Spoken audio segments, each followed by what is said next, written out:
Ah, Hello, everyone. Good morning. Thank good you. morning. These are strange times, so we're trying new things. Crowdcast is a platform that allows us to record these sessions. So if you miss anything, you can go back and rewatch them. I'm Christine from Two Rivers Bookstore, and I'm with Zipporah from Reading is Resistance. And we're talking about some things that are really relevant for the day and how to talk to kids about social justice, diversity, inclusion, and our book club for middle grade, YA, and grown-ups. So let's talk about first a little bit about Reading is Resistance and what you're doing. Okay. Well, thanks for having me. First of all, this is really fun. This is my first time doing this kind of thing, and I'm just thrilled to see some friends and colleagues in the audience and reach some new folks. Reading is Resistance. My husband and I actually founded it. We're project people. So we founded it in 2016 as a tiny project that we were just working on sort of in our neighborhood and in our kids' school. We were seeing a lot of books that were white-centered and a lack of protagonists of diverse backgrounds, especially around their racial background. We have a multiracial family, so it's just something that we talk about all the time. And we started to realize more and more as our kids got deeper into school that there was a lack of awareness and access to the books that we all really need to have those conversations. So started this project. We're doing things with some, just some personal connections. And then I started, my students started working. I work at Portland State University and I teach anti-bias and K-12 education. So my students started working on the project too. And that's when it really started to bloom. I can just say that right now I have a team of students who are creating content around books. We use an anti-bias framework for discussion questions. So we're putting books out there, giving more access, trying to help out parents right now who are teaching at home. We've got an amazing social media crew. Jessica's here. She has a whole group of folks doing great work trying to get the word out. And right now we're just really focused on connecting with teachers and parents. So that's our main audience. And helping them to expand or start racially diverse and inclusive libraries in their homes or in their classrooms. And then to take our reading experiences to see deeper conversations around racial justice so that we're having those conversations all the time from a very young age all the way up. So one thing I'll tell our audience is that Zipporah is not just Reading is Resistance. She's also my neighbor. We live in the St. John's neighborhood of Portland, and we have all of those issues, the inclusion issues, the diversity issues. How do we start that conversation as a parent with our kid? It's uncomfortable for white people to talk about it. Yeah, I think that's really true. I mean, it's funny, in our family, we've just always talked about it. So it's like, how to start? I don't know how to stop. My children are like, please, one more documentary. I'm like, we must learn all the things. But I'm so proud of them too, that they can, my son will be like, that's colonization when he sees an instance of that in a board game. And I'm like, yes, we're doing something right. So I would say, like, it's going to be uncomfortable. So sit with that. Like, it's probably, if you're not anything you're not practicing, it's going to be hard. The system that we live in, our schools, it's all designed to get us to not talk about these topics, like from the root, from the beginning. So if you're feeling weird, that was intentional, that you would feel weird to talk about this. And it's essential. Yeah. You want to talk about some of the materials that you guys developed for? Yeah. So we are using the Teaching Tolerance anti-bias standards as just sort of a foundation for the types of questions and the type of work that we're doing.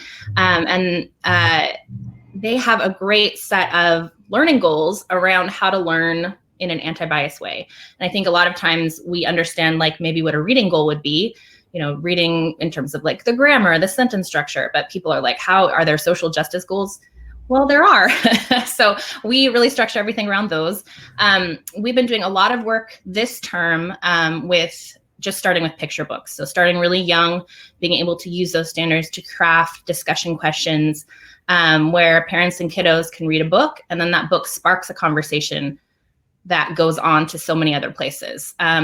I have a student who was reading Jazz Baby, which is a really simple, sweet picture book. We're going to talk about it actually in our next session here with you.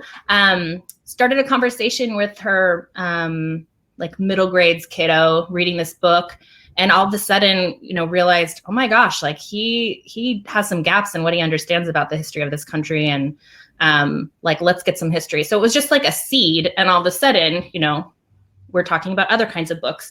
I would just recommend for people to get started. This book is anti-racist, super accessible. I think it's great for parents and kids. I think it could be really used with almost any age. I mean, with a little bit of shifts. I think the target age for this is like maybe middle school and high school. But this actually has prompts in it, reflections in it that you could actually do with your family. And I know some people who are using it in that way. This is by Tiffany Jewell, and it's awesome. It's fairly new, really easy to use as a family unit. Yeah, Mike has this. This book is so good. I think it's for everyone. And then, of course, just like the other thing I have to say about having conversations is that parents and teachers have to do their work so that they can have those conversations with kids. So we have to be constantly learning and growing. Reading is just a tiny part of it, but it can give us some additional knowledge, some additional resources, some additional curiosity, some time to reflect and unpack and undo some of the white supremacy that we've learned and internalized because it's just part of our culture in this country. Now is a really good time there's great books coming out for grownups: White Fragility, How to Be Anti-Racist, Citizen by Claudia, I don't know how to say her last name, Racchini. So there's a lot of good material for grownups too right now out there. And should we dig into one or two of the books? Yeah, that would be great. So yeah, there's so many ideas here converging, but the idea that we had for our summer reading kind of came out of the work that my students are doing with these little book toolkits. They've been making book toolkits for parents to read a book with kids, actually to listen to a book read by an author or a teacher on YouTube, and then ask discussion questions and do some activities together. Since we're all at home with our kids right now, I have a 9 and 10-year-old. It's madness. But this is a good time also to just slow down and have those conversations. Like, let's take advantage of this time that we have together. So for the summer, we thought it would be really cool to kind of come together as a community, do some reading together, get some more books into everyone's hands. And for June, we picked a book bundle with your help of books for middle grade kids and books that are YA level as well. And we're going to highlight one of each bundle in a kind of a live book club format that Reading is Resistance is hosting. So you can go to our website and check that out and sign up to get involved. The books we chose to highlight for YA are Internment by Samir Ahmed, which is, I don't know if you've read this book, but it's I really love science fiction and dystopian novels because of the way that science fiction allows us, this is a whole field of study, but to imagine different kinds of revolution, different kinds of action. Of course, we can also see like a darker side and, what can go wrong as well in science fiction. This book is really amazing. It is about a family that during a time when there's anti-Muslim Islamophobia and violence, and they end up in an internment camp, and there's revolution and social justice that happens that builds, because alongside any of the oppression that we see or violence, we also see a lot of resilience and rebellion and seeking liberation and community. And we want to remember that too. So this is a really cool book for that. Our other books are Marrow Thieves. This is amazing book. Cherie Dimaline, I was actually just watching some interviews with her. This is also kind of a fantasy sci-fi. which focuses on Indigenous resilience and also around environmental issues. Really cool book. And then the one we're highlighting, I don't have in my hands, but it's A Song Below Water, which is just coming out by Bethany Morrow. And it's an awesome book that blends current day Portland, Oregon and global mythology into a kind of interesting critique of white liberalism and also celebrating Black women's voices. I just put that book in the chat if anybody wants to see The Song Below Water. And all the books are available at Two Rivers, and our sites are connected. So if you want to join the book club, you can go to Reading is Resistance or go to Two Rivers Books. We'll direct you there. We're trying to keep these short, so we're already at about 15 minutes.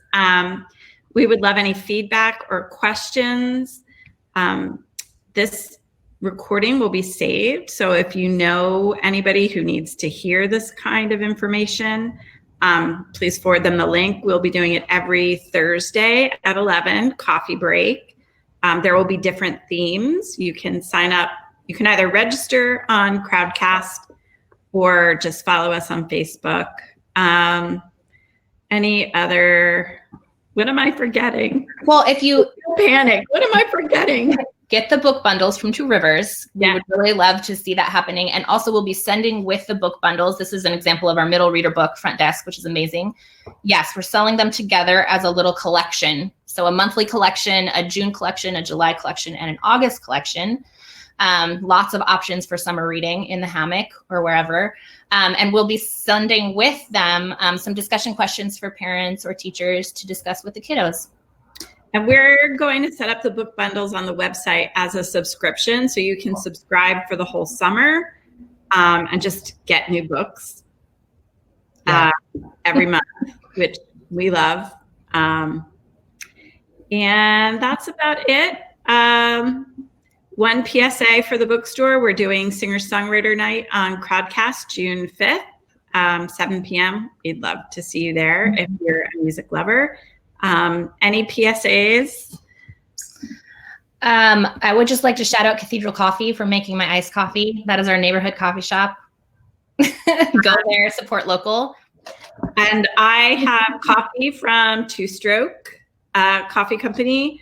Their shop had to close. I don't know if anybody knows that or remembers that. And they're reopening hopefully soon. But Two Stroke gave me my first shot at having a bookstore in the back of their coffee shop. So here's to Two Stroke. Yeah, cheers. And to Reading is Resistance. Thank you so much for doing this and experimenting with us. I really appreciate it. Yeah, thank you. Excited to come back next week. Yay. We'll see you next Thursday. Thanks, everybody. Thanks, everybody.